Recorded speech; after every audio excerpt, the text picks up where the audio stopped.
پڑھنے اور اپنا قرآن سننے کی توفیق عطا فرماتا ہے۔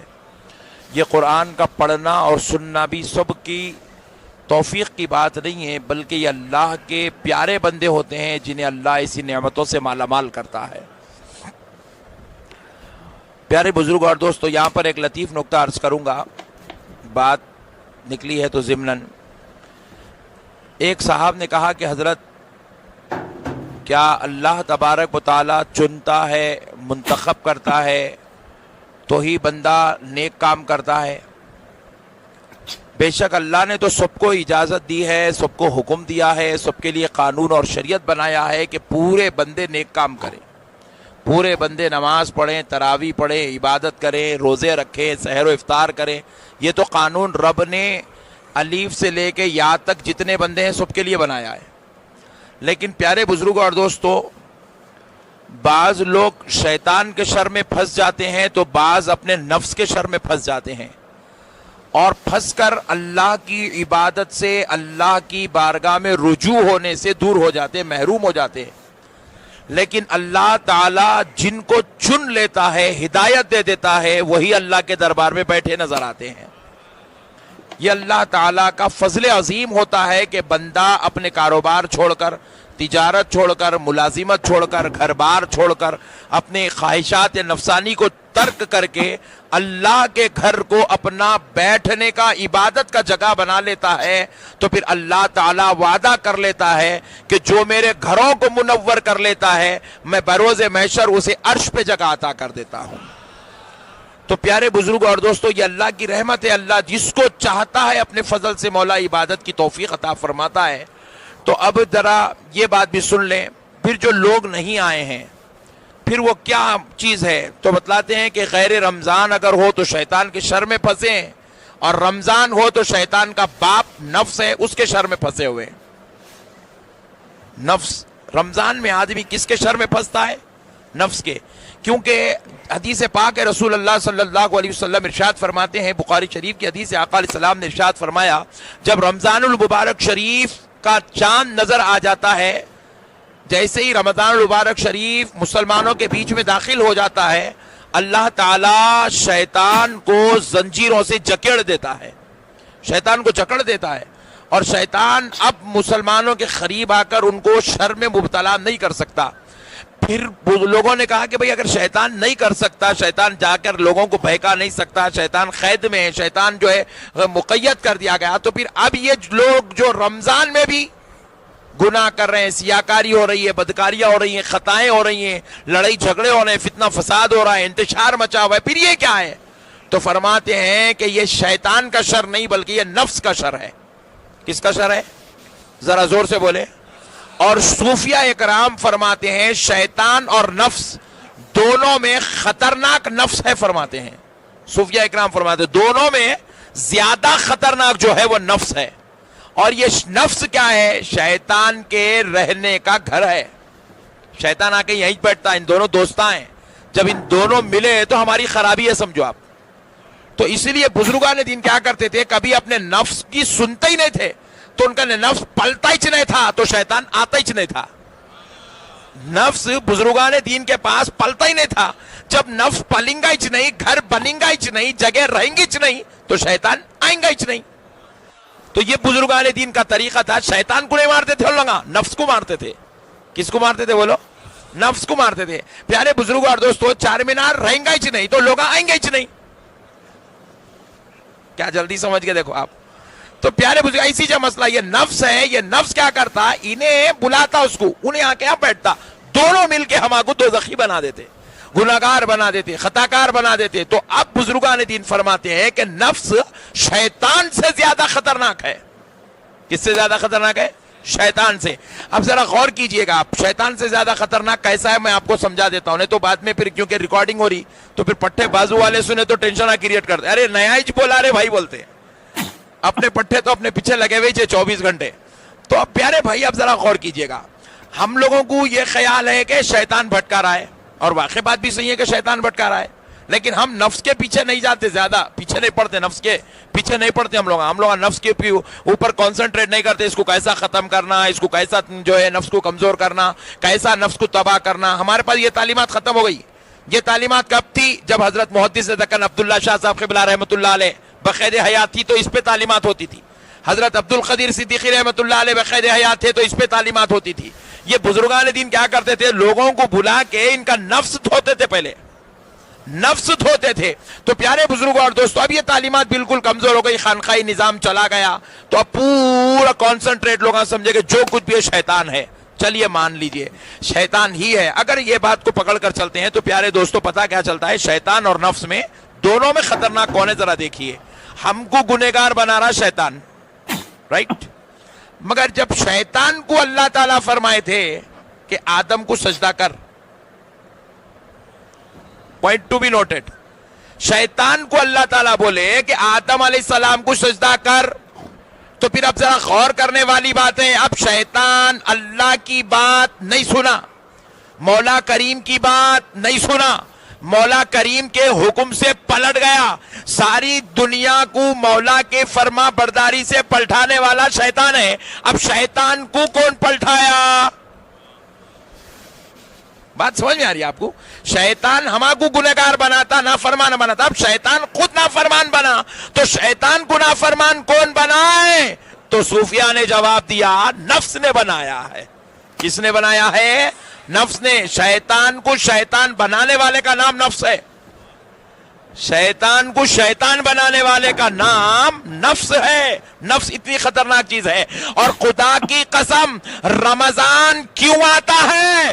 مومنوں کے نفس کو صاف کرنے کے لیے آتا ہے، مومنوں کو نفس کی شرارتوں سے بچانے کے لیے آتا ہے. ادھر نفس بولتا ہے کہ کھاتے جاؤ کھاتے جاؤ کھاتے جاؤ، کیونکہ جتنا کھاتے جاؤ گے نفس اتنا موٹا موٹا ہوتے جائے گا. مولا کہتا ہے نفس تو کھا کھا کے موٹا ہو کر میرے بندوں کو گنہگار بناتا ہے، میں اپنے بندوں کو بھوکا رکھ کے نفس کی خرابیوں سے بچا لیا کرتا ہوں.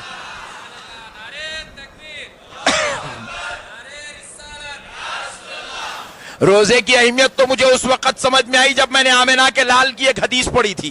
نبی پاک صلی اللہ علیہ وسلم کی بارگاہ میں ایک صحابی آئے، آ کر عرض کرنے لگے یا رسول اللہ، اب میں اپنی جوانی پر کنٹرول نہیں کر سکتا، میری زنا کی طرف خواہشیں بڑھ رہی ہے، گناہ کی طرف میری خواہشیں بڑھ رہی ہے، زنا کی طرف بڑھ رہی ہے. نبی پاک علیہ السلام نے کہا زنا کی اگر خواہش ہو رہی تو نکاح کر لو. آسان نسخہ ہے، دیکھو نوجوانوں کیا پیاری بات ہے. چوپ فیس بک پہ دماغ خراب ہو رہا تو نکاح کر لو میرے بھائی، کہیں کو تو بھی گناہ کر رہی. لگی خریب سے لگی کیا؟ سبحان اللہ. تو پیارے بزرگ اور دوستو، خالی پیلی کے ویب سائٹس پہ جا کے دیوانے حرکتاں کر کے اپنی آخرت برباد، خبر کا عذاب، محشر کا عذاب، دوزخ کا عذاب، یہ گندے کام کرنے سے بہتر ہے نکاح کر لو.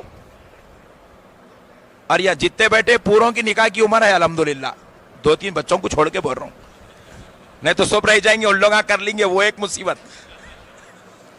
تو پیارے بزرگوں اور دوستوں ماشاءاللہ پورے جو ہے ٹین ایج کراس کر چکے ہیں ماشاءاللہ، ابو 25 نظر آ رہے ہیں، ابو 22 نظر آ رہے ہیں الحمدللہ.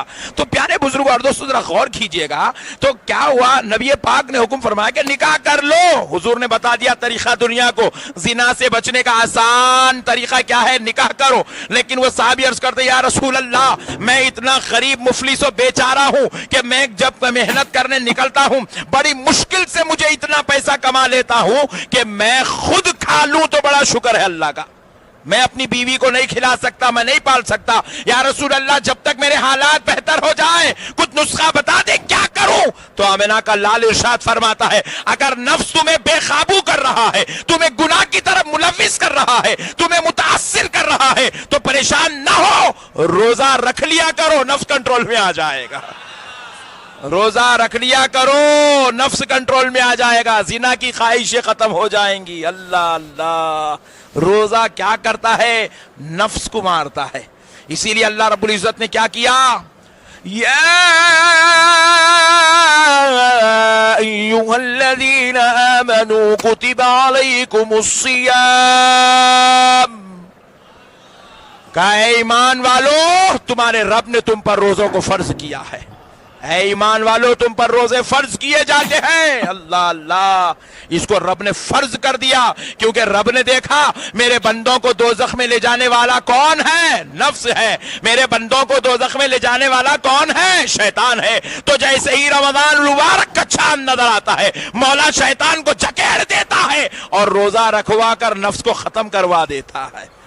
اور مولا دیتا ہے چانس, بندے آ جا آ جا آ جا میرے بندے, توبہ کر لے, مجھے میرے رب ہونے کی قسم میں تیرے 70 سال کے گناہ بھی معاف کرنے کو تیار ہوں, تیرے 100 سال کے گناہ بھی معاف کرنے کو تیار ہوں. میرے بندے آ توبہ کر لے. اگر تیری زندگی میں سمندر کے پانی کے خطرات کے برابر بھی گناہ ہے تو آج تیرا رب ماہ رمضان میں معاف کرنے کو تیار ہے, معاف کرنے کو رب تیار ہے. اللہ اللہ اللہ کی رحمت رمضان میں عام ہو جاتی ہے, عام ہو جاتی ہے. پیارے دوستو ایک لطیف نکتہ بتاتا ہوں. لیلۃ البرات شریف آتی ہے تو وہ بھی توبہ کی رات ہے. لیلۃ البرات جو 14ویں شعبان کو ہوتی ہے, 15ویں شعبان کی جو رات ہے لیلۃ البرات, 14 شعبان المعظم گزرنے کے بعد جو رات آتی ہے دوستو, توبہ کی رات ہے. لیلۃ التوبہ, لیلۃ المغفرہ. ذرا غور کرنے والی بات ہے. توبہ کی رات آئی, توبہ کرنے لوگ آ رہے تو اس میں کنڈیشن لگائے, بولے آج کی رات سب کی توبہ قبول ہوں گی لیکن 5 لوگوں کی توبہ قبول نہیں ہوتی. ارے باپ رے باپ, پورے لوگ پریشان ہو گئے. وہ 5 لوگوں میں کہ ہم تو نہیں ہیں. پوچھے مولانا وہ 5 لوگ کون ہیں, تو خطیب صاحب ٹھہر کے سنا دیے. وہ 5 لوگ کون ہیں سنو. زنا کرنے والا, ماں باپ کی نافرمانی کرنے والا, چوری کرنے والا, اور لوگوں کے ساتھ بدسلوکی, یتیموں کا غریبوں کا مال کھانے والا, حق مارنے والا. پیارے بزرگوں اور دوستوں, لوگ بڑے پریشان ہو گئے. باپ رے باپ, سود کھانے والا, پریشان ہو گئے. بولے ارے باپ رے باپ, ٹینشن میں آ گئے. بھائی لیلۃ البرات تو آئی مگر اب یہ 5 لوگوں کے لیے مغفرت نہیں ہے, آج کے دن اس کی توبہ قبول نہیں ہوتی, کیا کرنا. جواب ملا, پہلے گناہوں کو چھوڑنے کا وعدہ کر لے, پورے کامہ پورے سمیٹ لے کے آ جا, پورے رجسٹر بن کر پورے ریکارڈاں پھاڑ کے پھینک کیا, توبہ کر قبول ہوں گی. پھر بھی وہ رات میں 5 لوگوں کے لیے کنڈیشن لگائی گئی. لیکن رمضان المبارک شریف آتا ہے تو اللہ نے کوئی کنڈیشن نہیں لگائی. مولا کہتا ہے زانی تو بھی آ, میں تجھے بھی دینے کو تیار ہوں. آج تو توبہ کر لے, میں آج تجھے معاف کرنے کو تیار ہوں. تو آ جا اے شرابی, میں آج تجھے معاف کرنے کو تیار ہوں. اے جواری تو آ, آج میں تجھے بھی معاف کرنے کو تیار ہوں. گناہگارو تم آ جاؤ, تمہیں معاف کرنے کو تیار ہوں. خطا کارو تم آ جاؤ, تمہیں معاف کرنے کو تیار ہوں. اللہ اللہ قربان جاؤ دوستو, ایک ایک گناہگار کو اللہ آواز دے رہا ہے, میرے بندے آ جا. میری رحمت اتنی عام ہو گئی, اتنی عام ہو گئی, اتنی عام ہو گئی کہ رمضان کی ہر رات میں 70,000 گناہگاروں کو دوزخ سے نکال کر جنت میں منتقل کر دیا کرتا ہوں. 1 2 نہیں, 70,000 دوزخی ماہ رمضان المبارک شریف کی رات میں دوزخ سے نکال کر جنت منتقل کر دیے جاتے ہیں. اتنی توبہ عام ہو جاتی ہے. اور پھر غور کرنے والی بات یہ ہے, اللہ رب العزت قرآن پاک میں ارشاد فرماتا ہے, لا تقنطوا من رحمت اللہ ان اللہ یغفر الذنوب جمیعا. اللہ رب العزت ارشاد فرماتا ہے, اللہ کی رحمت سے نا امید مت ہو. ذرا زور سے بولو سبحان اللہ. اللہ کی رحمت سے نا امید مت ہو, بے شک اللہ سارے لوگوں کے سارے گناہ معاف کرنے کو تیار ہے. اللہ خوب معاف فرمانے والا, سارے گناہوں کو معاف کرنے والا ہے. اللہ کہہ رہا ہے میرے بندے تو میرا تو ہو جا, میرے بندے تو میرا ہو جا. بھائی دیکھو معافی کب ملیں گی, تنخواہ کب ملیں گی, جب آپ ملازم بنیں گے تو تنخواہ ملیں گی. نہیں بھائی, آپ ملازم نہیں بنیں گے تو تنخواہ کہاں سے ملیں گی میرے بھائی. اللہ کہہ رہا ہے میرے بندے تو میرا ہو جا. کیا ہو جا, میرا ہو جا. اب یہ رمضان کہیں کو آیا, ماہ رمضان اسی لیے آیا گناہگاروں کو دنیا سے توڑ دے اور خدا سے جوڑ دے.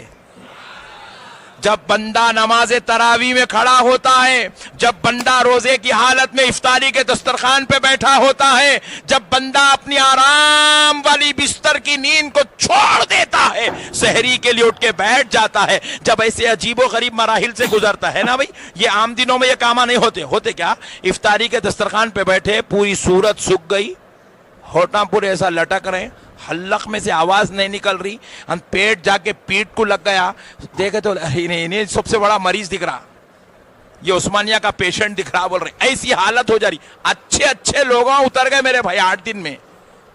طبیعت کی گرمی ہے، پیار بھرا روزہ ہے الحمدللہ، اچھے اچھے لوگ اتر گئے الحمدللہ. جب دسترخوان پہ بیٹھتا سامنے لذیذ میوے ہیں اور گرمیاں ہیں بول کے نئے نئے شربتاں لا رہے بھائی. نہیں آپشولا بھی آ جا رہا، ماشاءاللہ سے لیمبو کا شربت بھی آ جا رہا، رسنا بھی آ جا رہا، لمکا بھی آ جا رہا، جوس بھی آ جا رہا، آما بھی اب بیچ نکلے، وہ آم کا جوس بھی آ جا رہا، موسمبی کا جوس، پورے جوس سامنے ہے. اس کا حلق پورا سکڑا، پھر زبردست چلڈ پانی لیجیے. اب آپ کیا آزمائش ہو رہی میرے بھائی، اللہ اللہ. پھر اس کے بعد جو ہے لذیذ پورے تربوز خربوز میوے آم، طبیعت سے اور قسمت میں تو اپنی چھتے کو کھانا. پٹھوں کا نے خالی کھرچن ہے بھائی. غوث و خواجہ کا صدقہ تو خدا کی قسم ہمارے پاس ہے میرے بھائی، الحمدللہ الحمدللہ الحمدللہ. پرسوں کیا ہوا معلوم، ایک پٹھا بازو والا افطاری لے کے جا رہا مسجد کو. بولا ہولے مسجد کو افطاری لے جانا کون سی حدیث میں لکھا ہوا ہے رے؟ نہیں، مسجد کو افطاری لے جانا کون سی حدیث میں لکھا ہوا ہے؟ کون مسجد کو، کون سے صحابی مسجد کو افطاری لے جا کے روزہ کھولے تھے؟ کون سی حدیث میں لکھا ہوا ہے؟ پٹھے فاتحہ پہ حدیث یاد آئی تو افطاری پہ حدیث کہیں کو یاد نہیں آئی. حلق اندر چلے گا بول صاحب سکھ گیا پورا.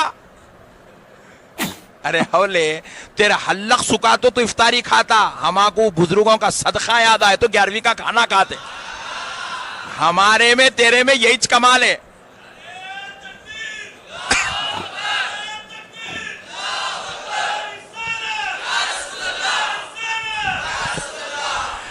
تو پیارے بزرگ اور دوستو، تو ہوا کیا، ہمارے جو حالات ہے، ہمارے جو بزرگوں کا طریقہ ہے، خدا کی قسم بڑا ایتھنٹک ہے، وہ بڑا ایتھنٹک ہے، خدا کی قسم اسی میں نجات ہے.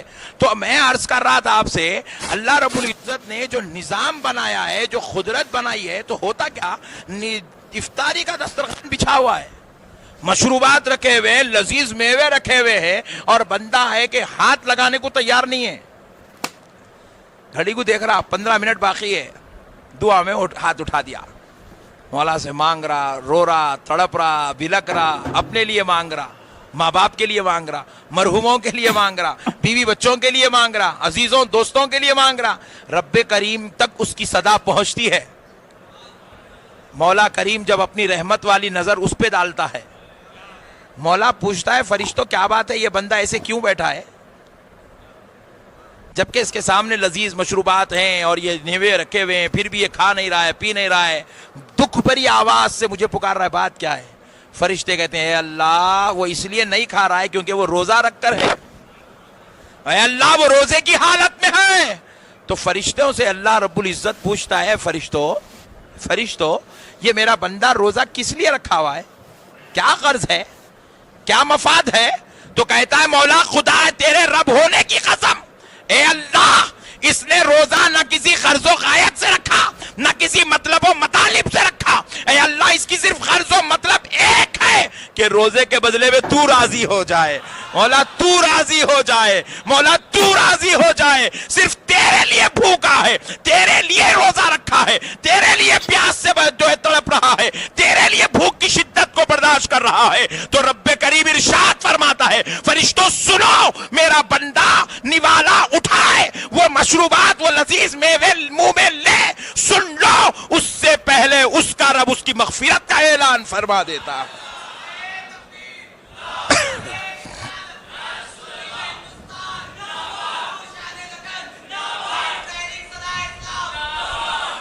اللہ کہتا ہے بندو فرشتوں سنو، میں نے اس کی مغفرت فرما دی ہے.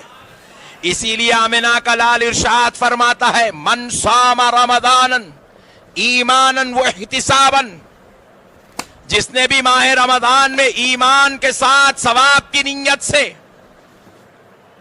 روزہ رکھا، غفر لہ ما تقدم من ذنبہ، اللہ تعالی اس کی ماضی کی زندگی کے سارے گناہوں کو معاف فرما دیتا ہے.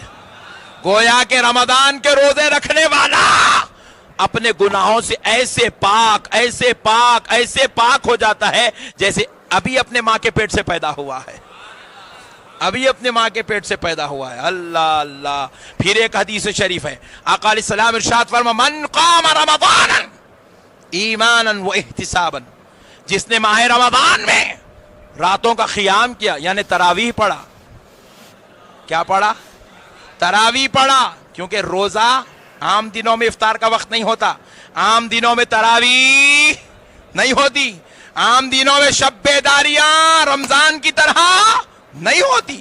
پیارے دوستو, حضور کہتے ہیں جس نے ماہ رمضان میں قیام کیا ایمان کی حالت میں ثواب کی نیت سے, تو حضور ارشاد فرماتے غفر لہ ما تقدم من ذنبہ, اس کا رب اس کے گناہوں کو تمام گناہوں کو معاف فرما دیتا ہے.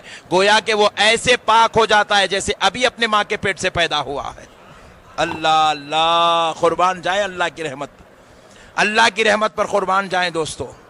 یہ اللہ کی شان ہے, گناہگاروں پر اللہ اتنا مہربان ہے.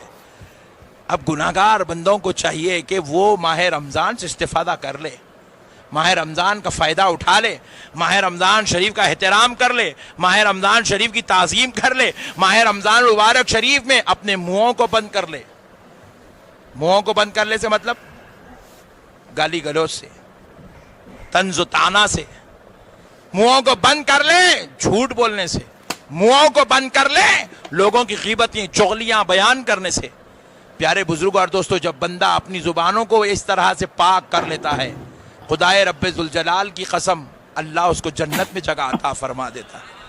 یہ رمضان ہمارے درمیان ہمیں مولا سے جوڑنے کے لیے آیا ہے. کس سے جوڑنے آیا؟ مولا سے جوڑنے آیا. ہمارا کام ہے رمضان شریف میں خوب عبادت کرنا, تقوی اختیار کرنا, خوب پرہیزگاریاں کرنا, سحر کے وقت میں بستر کی نیند, آرام کی نیند, کیونکہ اب رمضان میں جلدی نہیں سو سکتے آپ.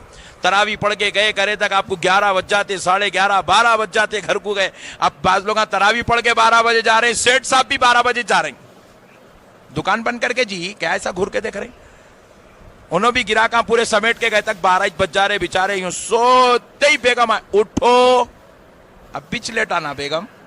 بولے حضرت سحری کا ٹائم ہوگا جی. ارے باپ رے باپ, انسان سحری کے لیے نیند چھوڑ کر اٹھ جاتا ہے. تو سن لو دوستو کیا نعمت ہے. اللہ اللہ. حدیث پاک ہے, رسول اللہ ارشاد فرماتے روزے دار کا سونا بھی عبادت ہے. اور اب اٹھنا کتنا کمال کا ہے ذرا غور کر کے دیکھیے. روزے دار کا اٹھنا کتنا کمال کا ہے ذرا غور کر کے دیکھیں. نبی کریم علیہ السلام ارشاد فرماتے ہیں کہ سحری کر لیا کرو, یہ میری سنت ہے. جو سحری میں تم کھاتے ہو نیکیوں کے پلڑے میں وہ غذا تولی جاتی ہے. نیکیوں کے پلڑے میں وہ غذا تولی جاتی ہے. بروز محشر سحری کا کھانا نیکی کے پلڑوں میں تولا جائے گا. ایک جگہ ایسی بیان کرا تو ایک نوجوان بعد میں مل کے پوچھا, حضرت پھر دبا کے کھانا کیا سحری میں؟ اب تک خالی تلے ہوئے انڈے پہ پاپڑ پہ اکتفا کر رہا تھا, آج سے کوفتے, شامیہ, شکمپور, کٹلیس وغیرہ بھی دیوں کیا؟ ارے بولا اس کا مطلب یہ نہیں ہے رے بھائی کہ تو تیسرے حکم تک کھا لے, مغرب تک خالی ڈکارا ہی چل رہے. اس کا مطلب یہ نہیں ہے. خوب کھانے کا مطلب یہ نہیں ہے کہ سحری سنت ہے, مطلب یہ نہیں ہے. نکاح سنت ہے بولے تو 6 کر لیتے کیا؟ بولو نا جی, نہیں کرتے. شریف لوگ آئے جی حیدرآباد میں. پیارے بزرگوں اور دوستو, سنت ہے سحری کرنا, مطلب یہ نہیں ہے کہ تیسرے حکم تک کھانا. سنت کا مطلب یہ آقا علیہ السلام نے اس کو سنت اس لیے کہا اس کو ترک مت کرو. کیوں؟ کیونکہ جب تم سحری کا کھانا کھاتے ہو تو وہ کھانا نیکیوں کے پلڑے میں تولا جائے گا. اللہ اللہ, نیکیوں کے پلڑے میں تولا جائے گا. پیارے بزرگوں اور دوستو, پھر فرمایا جاتا ہے کہ سحری میں اتنا ضرور کھاؤ کہ جب صبح ہو تو بھوک کا احساس ہونے لگے. سحری میں کھانا, مگر اتنا کھانا کہ دن میں بھوک لگنا. مغرب تک مست ہے پٹھے, کیا رے بھائی فریش دکھ رہا, نہ صورت اندر جا رہی, نہ حلق سک رہا, نہ پیٹ دبلا ہو رہا, جیسا تھا ویسی چھے, ویٹچ نہیں گر رہا. کہاں سے گریں گا مولانا؟ تیسرے حکم تک تڑی دی اسے بن سحری میں. ایسا نہیں. سحری کا مطلب ہے کہ سنت ہے ضرور کھائیں، لیکن دن میں روزہ رکھنے کا احساس ہونا، یعنی کہ روزہ لگنا، حیدرآبادی زبان میں روزہ لگنا. جیسے ہی آپ کو 11 بجے 12 بجے بھوک کا احساس شروع ہو گیا تو اب آپ کا ثواب میں انکریمنٹ ہوتا، ثواب میں اضافہ، کیونکہ جتنی بھوک لگیں گی اتنا ثواب ملیں گا. اب آپ ظہر پڑھنے کے بعد بالکل تھوڑے لاغر ہو رہے، سمجھو ٹیکا وکا لے رہے مسجد میں، یہیں سو جانا دل بول رہا، تو آپ کا ثواب اور بڑھ گیا. کیونکہ اب آپ جو بھوک کی شدت جو برداشت کر رہے ہیں، طبیعت پہ جو بار پڑ رہا ہے، یہ مولا کے لیے ہے. اور مولا کہتا ہے جو میرے راستے میں تکلیف اٹھاتا ہے میں اس کو اجر دیتا ہوں، ثواب میں اضافہ کر دیتا ہوں. اب عصر کی نماز ہو گئی، طبیعت پوری نڈھال ہو گئی، اب بالکل گھر میں بیٹھ گئے یا دکان میں بیٹھ گئے، بالکل اب خاموش بیٹھے، گرا کہا تو بعد میں آؤ بھائی پلیز. یہ کیفیت چل رہی، سبحان اللہ، یہ کیفیت چل رہی. تو اب سمجھ لیجئے کہ اب آپ کے روزے کی جزا کیا ہے. سن لیجئے، فرمایا جاتا ہے ہر عمل کا بدلہ جنت ہے. نماز پڑھو گے تو جنت ملے گی، زکات دو گے تو جنت ملے گی، حج کرو گے تو جنت ملے گی، ماں باپ کی خدمت کرو گے تو جنت ملے گی، بیوی بچوں کا حق ادا کرو گے تو جنت ملے گی، زنا شراب چوری غلاظت شرارت سے بچو گے تو جنت ملے گی. مگر مولا فرماتا ہے جب میرا بندہ میری خاطر روزہ رکھ لیتا ہے اور روزے کی تکلیف کو برداشت کر لیتا ہے تو میں اب اسے روزے کے بدلے میں صرف جنت نہیں دیتا، صرف ثواب نہیں دیتا، بلکہ میں خود روزے کی جزا بن جاتا ہوں. میں خود روزے کی جزا بن جاتا ہوں. اللہ اللہ، یہ ہے روزہ لگنے کا، یہ ہے روزہ لگنے کا بدلہ. اللہ کے لیے روزہ رکھنا چاہیے. اللہ کے لیے جب روزہ رکھتا ہے اور بندے کو روزہ لگتا ہے تو بدلہ خود اللہ ہوتا ہے. اللہ بدلہ ہوتا ہے. دوستو، پیارے بزرگوں اور دوستو، روزے